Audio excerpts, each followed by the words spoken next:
A golden handshake is a clause in an executive employment contract that provides the executive with a significant severance package in the case that the executive loses his or her job through firing, restructuring, or even scheduled retirement. This can be in the form of cash, equity, and other benefits, and is often accompanied by an accelerated vesting of stock options. According to Investopedia, golden handshake is similar to, but more generous than a golden parachute because it not only provides monetary compensation or stock options at the termination of employment, it includes the same severance packages executives would get at retirement. The term originated in Britain in the mid-1960s. It was first coined by the city editor of the Daily Express, Frederick Ellis. It later gained currency in New Zealand in the late 1990s over the controversial departures of various state sector executives.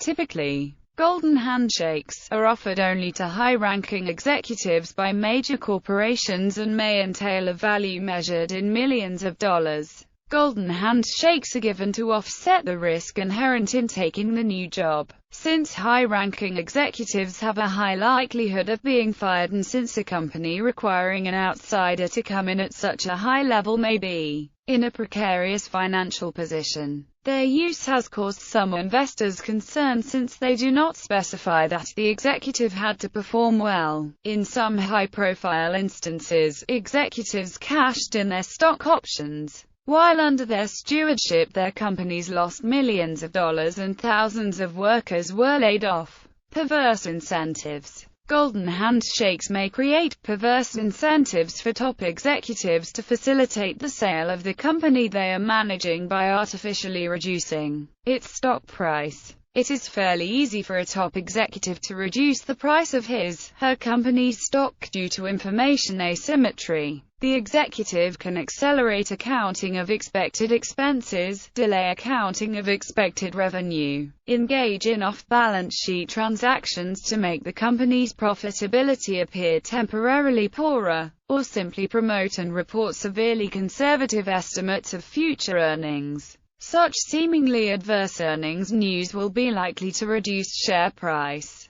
A reduced share price makes a company an easier takeover target.